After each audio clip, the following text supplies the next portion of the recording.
Berjumpa lagi dalam permenungan kita edisi Kamis 13 Januari 2022. Pekan biasa pertama. Bacaan-bacaan liturgi hari ini, bacaan yang pertama dari kitab pertama Samuel, bab 4 ayat 1 sampai 11, dan bacaan Injil dari Injil Markus bab 1 ayat 40 sampai 45.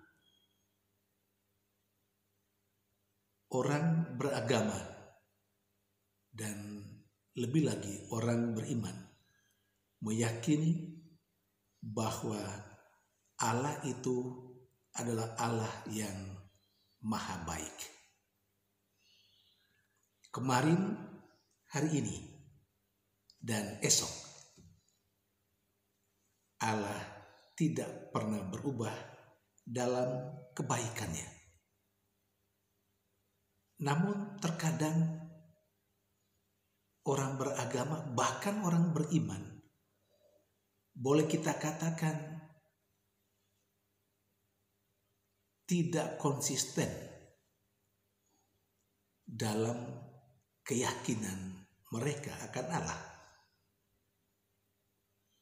Mengapa? Bacaan yang pertama hari ini bisa kita ambil sebagai contoh bahwa orang beragama, orang beriman, termasuk bangsa Yahudi, bangsa Israel, orang kepilihan Allah sendiri, bangsa kepilihan Allah, tidak punya, atau boleh kita katakan tidak konsisten dengan imannya tentang Allah. Bacaan pertama hari ini berbicara tentang kekalahan tentara Israel, kekalahan bangsa Israel dari bangsa Filistin. Nah, ketika para tentara Israel kembali ke kemah mereka, mereka berjumpa dengan tua-tua Israel. Dan apa kata tua-tua Israel? Bacaan hari ini menegaskan tua-tua Israel malah mempersalahkan Allah yang membuat mereka kalah dalam peperangan melawan bangsa Filistin. Pertanyaan tua-tua Israel, mengapa Allah membuat kita kalah dari bangsa Filistin? Kalau kita merenungkan lebih dalam, pertanyaan mengapa dari orang atau dari tua-tua Israel itu, sebenarnya di dalamnya terkandung unsur mempersalahkan. Ini yang akhirnya kita sebut dengan sikap yang tidak konsisten dari bangsa Israel. Juga terkadang orang beragama dan bangsa atau orang beriman pada umumnya. Saudari dan saudara yang terkasih, seharusnya menurut hemat saya, kekalahan bangsa Israel dari bangsa Filistin menjadi sebuah momen di mana mereka bermawas diri. Mereka kembali merenungkan apa yang salah dari mereka sendiri, bukan apa yang salah dari Allah. Karena sekali lagi Allah tidak pernah berubah, dan itu juga diyakini oleh orang-orang Israel. Tetapi mengapa kemudian pada saat mereka mengalami kekalahan dari bangsa Filistin, mereka malah bertanya, mengapa Allah membuat itu terjadi? Saudara dan saudari yang terkasih, dalam kehidupan sehari-hari sebagai orang beragama atau sebagai orang beriman, kita bisa saja bersikap sama persis dengan tua-tua Israel itu. Kita banyak kali atau sering kali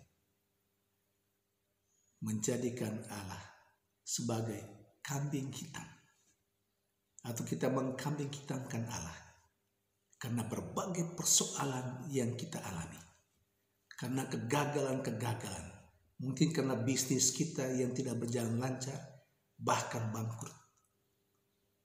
Kita sering mempersalahkan Allah dalam banyak hal dalam peristiwa hidup kita, secara khusus ketika kita mengalami hal yang pahit dalam kehidupan kita.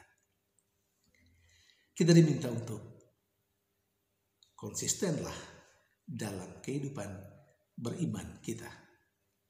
Kalau kita meyakini Allah itu Maha Baik, sudah dalam berbagai macam situasi kita jangan pernah mempersalahkan Allah, karena Allah tidak pernah berubah dalam kebaikannya. Saudari dan saudara yang terkasih, sementara bacaan Injil hari ini mengungkapkan Allah yang Maha Baik itu yang hadir dalam diri Yesus Kristus yang menyembuhkan seorang kusta. Cara penyembuhan sederhana. Ketika orang kusta itu memohon kepada Yesus, Tuhan, jika Tuhan mau, Tuhan dapat mentahirkan aku. Dan Yesus menjawab, aku mau. Jadilah engkau tahir. Dan memang terjadi. Namun hal yang paling penting, sebelum Yesus menyembuhkan orang kusta itu adalah dicatat dalam bacaan Injil hari ini, ketika si kusta itu memohon kepada Yesus, Tuhan, kalau engkau mau, engkau dapat mentahirkan aku. Saat itulah Yesus tergerak hatinya oleh belas kasihan. Jadi penyembuhan yang dilakukan Yesus karena belas kasihan terhadap orang kusta itu. Dan ini penting untuk dicatat. Belas kasihan menjadi motivasi, menjadi penggerak utama setiap perbuatan baik yang dilakukan oleh Yesus. Allah yang hadir di tengah manusia. Allah yang hadir untuk menyelesaikan persoalan hidup manusia. Artinya, belas kasihan itu berada di awal, yang memotivasi, yang menggerakkan setiap perbuatan baik yang dilakukan oleh Yesus. Saudari dan saudara terkasih, seharusnya seperti Yesus, belas kasihan harus kita tempatkan di tempat pertama yang menggerakkan, yang memotivasi kita untuk melakukan setiap perbuatan baik. Jangan sampai belas kasihan itu ada di bagian paling akhir. Kalau ada di bagian paling akhir, maka kita tidak punya semacam penggerak untuk melakukan kebaikan bagi siapapun yang ada di sekitar kita. Maka andai kata sampai saat ini belas kasihan itu berada di bagian paling akhir dalam kehidupan kita, dalam hati kita, sekarang mari kita mengikuti contoh Yesus, menempatkan belas kasihan yang mungkin selama ini berada di urutan paling akhir dalam kehidupan kita, dalam hati kita. Mari kita menggesernya dan menempatkan belas kasihan itu pada awal hidup kita, di pusat hati kita, sehingga belas kasihan yang sama yang menggerakkan Yesus untuk berbuat baik juga menjadi penggerak utama kita melakukan kebaikan untuk sesama kita. Tuhan memberkati